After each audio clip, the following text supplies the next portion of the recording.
Really, I don't recall any propaganda event out of Trimet as huge and as well orchestrated as their bridge event. I mean, the media and Trimet created this artificial.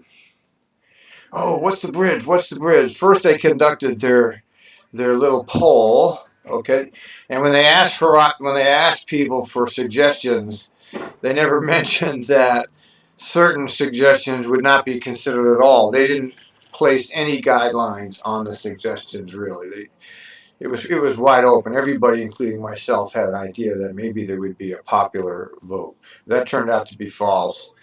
But anyway, the name the bridge thing was a very successful propaganda event, and then followed by the bridge naming committee event, which chose "Till I Come." And that's what that's what it will be. You know that, right?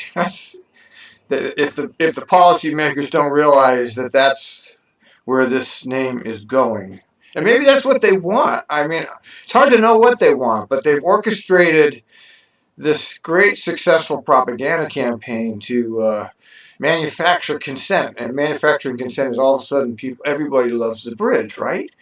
There's a few voices like me and a couple others, but basically 9 out of 10 people are loving the bridge, even with the name they didn't like. And so that was important for TriMet to get that public opinion off the boondoggle aspect, off the CRC aspect, off the Tiger. They need to shift that public opinion away from all those recent defeats. And this MLR propaganda campaign really succeeded. And I have to say that it's an unbelievable feat from somebody like me who watches propaganda events, and knowing that I have absolutely no sway in how this goes makes it even more interesting. Although I will hand it to Joe Rose on this. I was the first one who, I believe I was the first one who noticed that Reeves actually won the election. Joe went and got the list, to his credit. I mean, I don't remember how it went down, but I know that Joe Rose got asked for a public records release to get the list of the suggested names. And then I think it was me that added them up right away. Of course, I'm sitting here waiting for him to do this because, I'm not working anymore. I can do what I want. So as soon as he gets that list out, I went ahead and looked at what the popular names were, and then I put out, well, it looks to me like Kirk Reeves. And then Joe ran with that, and so it became a controversy.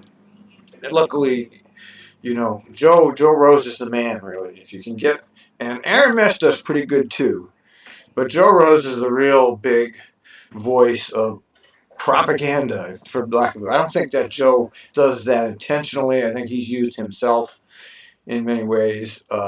He's working for a paycheck, so his employer is going to have pull over him. But anyway, that was an interesting event, Kirk Reeves fiasco. And now we've had the actual naming and all the propaganda that came with that. And Joe has been writing story after story after story about that damn bridge, and I find that like fascinating because who cares about the bridge in the first place? But you see, what I'm leaning to is this great propaganda campaign to keep people thinking about this bridge, and it's working. And people are thinking about it. And my point is, this is the power of government and the media. They can direct your thinking, and people have to understand that. This is the essential lesson of all of this: is you are being directed to think certain thoughts, and they're pointing you and hurting you in this direction. And if you listen to them, you're going to go with them because you're not going to know there's anything else to think about. Anyway, I went down there to check this out. I had to check it out myself. It's the first time I've actually made an effort to go see this bridge, so I went down to OMSI to do that. So I went on down to OMSI because I understand that was the best place to look at the bridge, to check it out. And here I am at OMSI, and guess right above me is the Markham Bridge. And you know how loud that bridge is? Unless you're standing where I am, you have no idea what the sound of that traffic is. It is bad. You can't really make a voice over there with that background, unless you have a microphone, especially a microphone that's separate from the video, and I don't have that set up. I'm still using amateur video equipment. Anyway, there's our Portland skyline. Isn't that lovely? And we're not even looking east where the mountain is. That's west. That's the city of Portland skyline. And you got to admit, Portland looks pretty good from a tourist point of view. And then you look out here, you see this bridge, and it's like, wow, man. Okay, this is the Kirk Reeves Bridge.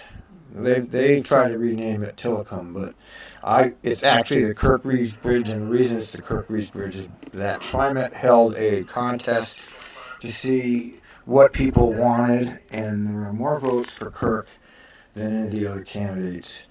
And turned out later that the committee, the so-called committee, would not consider anything that didn't have what they called historical significance. And of course, Kirk Reeves, being somebody that a lot of people knew who had a very colorful story and a very tragic story, actually would have been one of the great names, really, because he was a real person who lived and died in Portland, who symbolized both the goodness and the badness and the reality of things. And of course the committee wouldn't allow that, so they chose this so-called Indian of the people, they say, Bridge of the People. It's, what kind of crap is that? I mean, we all know that is the biggest bunch of bullshit going. Bridge of the People. The fact of the matter is, I guess it's a little over 80% of the population will never use that bridge, so somewhere between 20% or less people will. And I have no comment on it. I mean, they built the light rail, and they needed that bridge for the light rail. That's what it really is. It's got nothing to do with the people. Or they threw bikes on there and all of that, of course, because that's part of the Portland spiel. But the bridge was for the Max, because there was no place to bring the Max over that direction. Here we are, looking back in the city of Portland. Anyway, I still refer to it as Kirk Reeves Bridge. I'll always refer to it because he won that election, and I think it's a honor to keep some of us to keep Kirk's name involved with this, and not allow the oligarchs. Oh, there's our shot of the garbage over there. Yeah.